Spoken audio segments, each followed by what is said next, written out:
Welcome to another edition of the Monday Morning Tennis Rant. And I want to start off by praising tennis.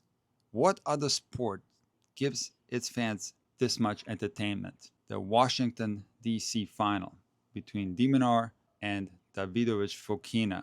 One of the most entertaining matches I've seen all year. I am going to make a top 5 matches of 2025 video at the end of this year. And I hope that I'm going to put a Minaur match in there because he, to me, is one of the most exciting players to watch. The skill level of Minaur is so through the roof because for him to have the results that he is back in the top 10 now at number 8. The fact that he doesn't have the same weapons as the other guys means that his other skills have to be out of this world, and they truly are. Davidovich Fokina came into this final by playing incredible tennis. To my surprise, he took out Taylor Fritz. I did not expect him to win that match. And then he also took out Ben Shelton.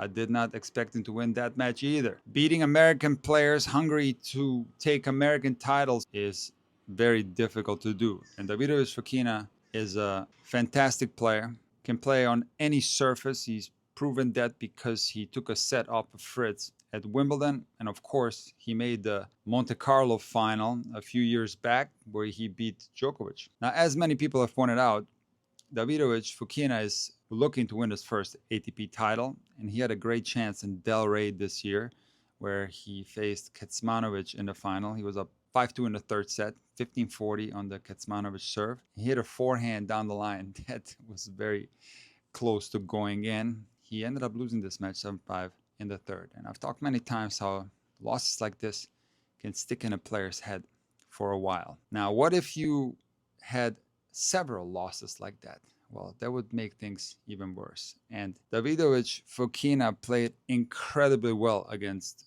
Alex de Minaur, and he put himself in a position to take this title. Again, just like in Delray, up 5-2 in the third set. De Minaur holds serve with a strong hold, and Davidovich is up 30 love on his serve. And it looks like he was going to take this title. But then at 30 love, the nerves started to show because he served a double fault and then proceeded to miss 3 consecutive forehands. And one of them at 30 all was a forehand that he doesn't normally miss. He has an incredible forehand, but on that one, he went inside out and sprayed it way wide and long. So he loses his serve, and now it's de Minaur trying to stay in the match down 4-5. And Davidovich recovers from losing a serve and plays an excellent return game, gives himself another chance to win the match. And on that first match point, there's not much that he can do. De Minaur came to the net. Davidovich tried to pass, and Alex hit a clean volley down the line. On the second match point, Davidovich sprayed a ground stroke long. And then on the third match point, Davidovich played an excellent rally where he was dictating play. And he hit an exceptional forehand down the line, came to the net. And Alex did a defensive lob and put the ball way up high.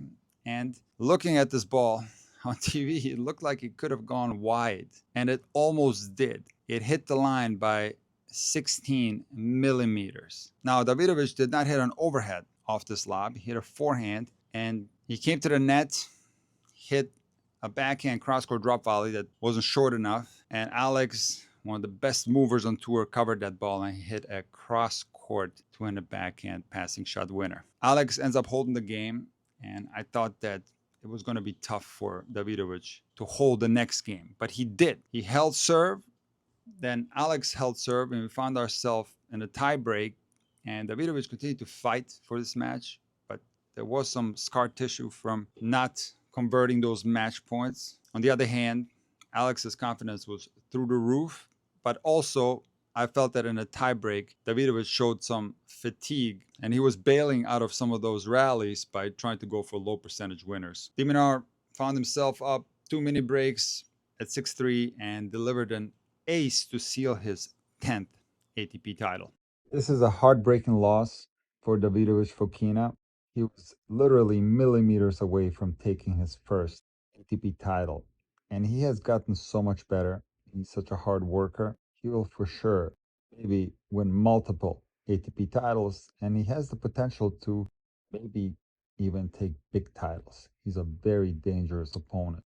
Having said that, what struck me as odd was the negative body language that Fokina was showing in that game, up 5-3 and serving at 30 love.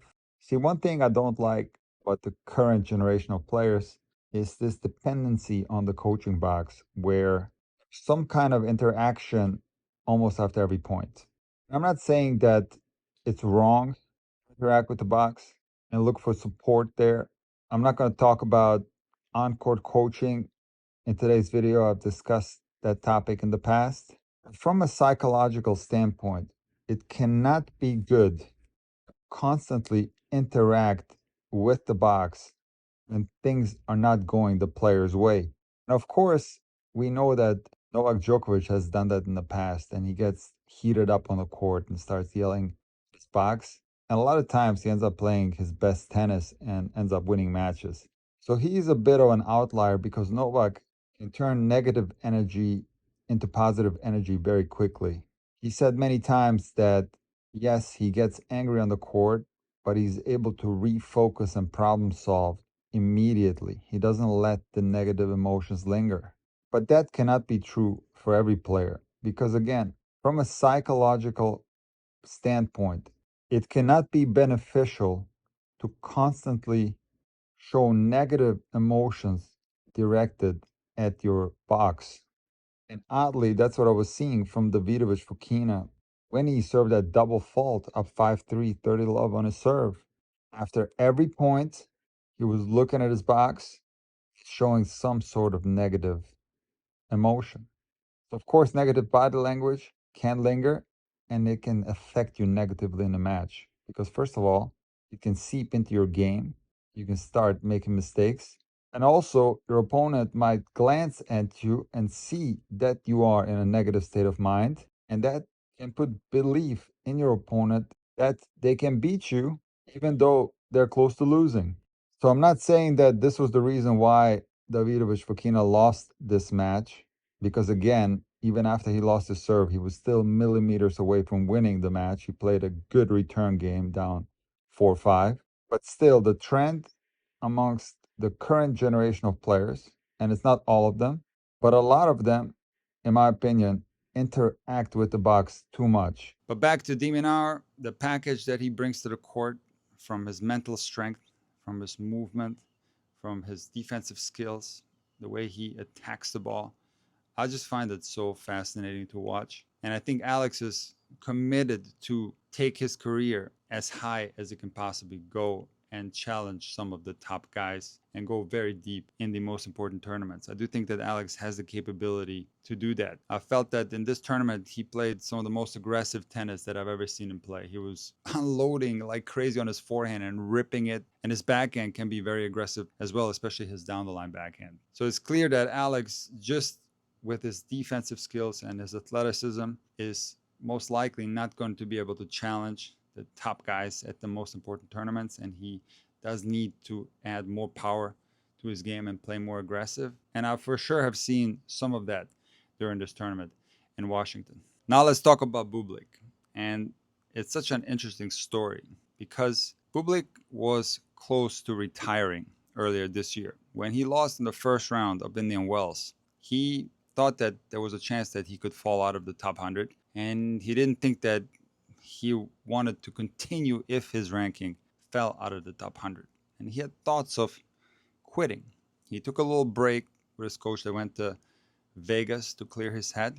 And then he decided to play the Challenger in Phoenix that was held between the tournaments in Indian Wells and Miami.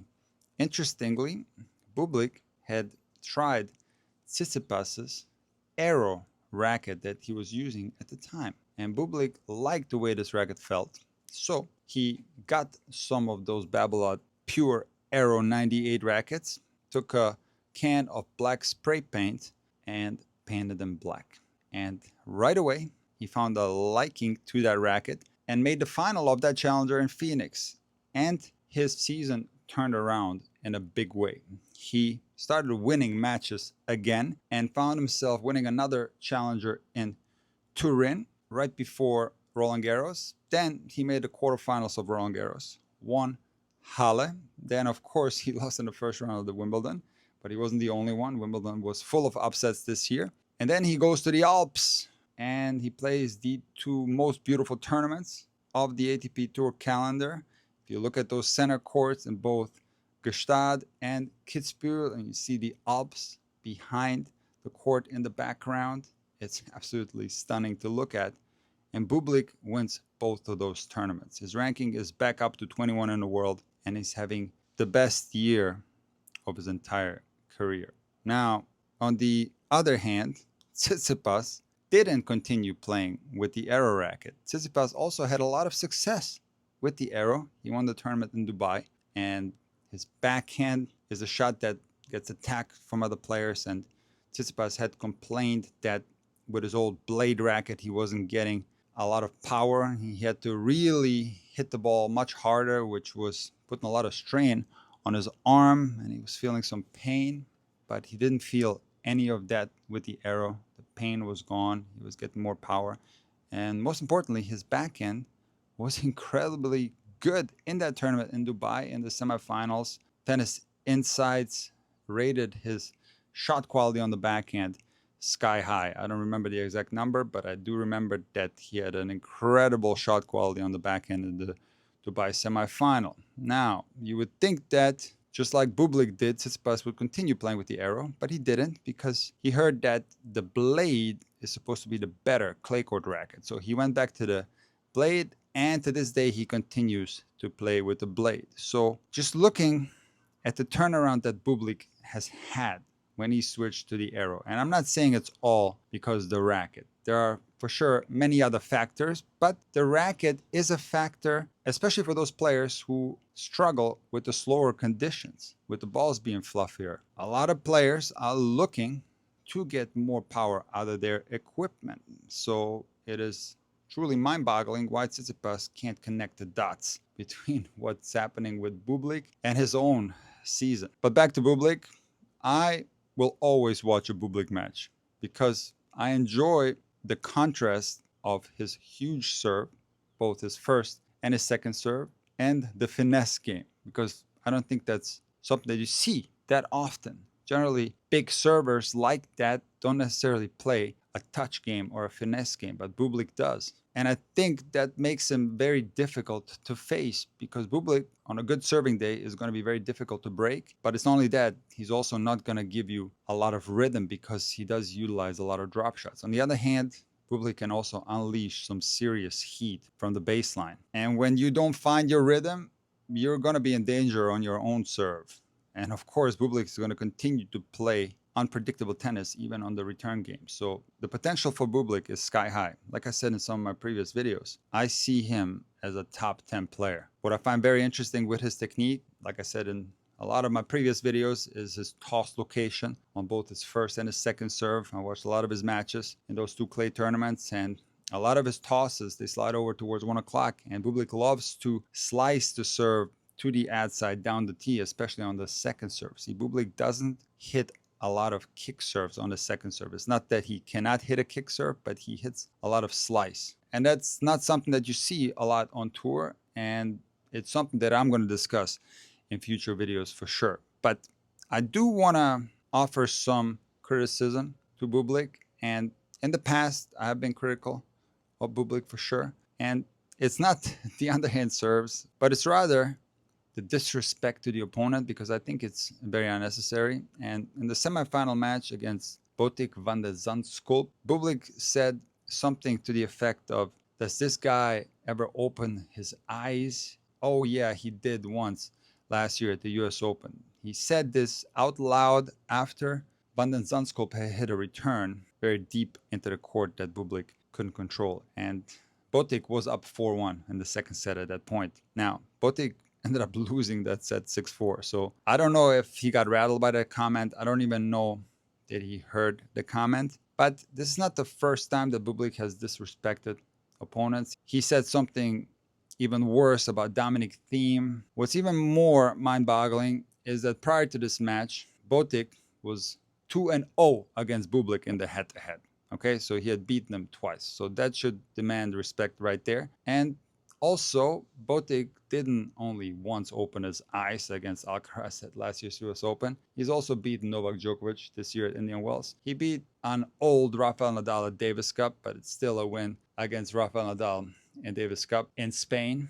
And he's a phenomenal player that deserves respect. And on the contrary, when Alcaraz was losing to Botic, I didn't hear any statements like that from Alcaraz. So respecting the opponent is something that's very important in my opinion. So I'm excited to watch Bublik play more, but the only thing I don't like that he still at times is a little bit disrespectful on the court.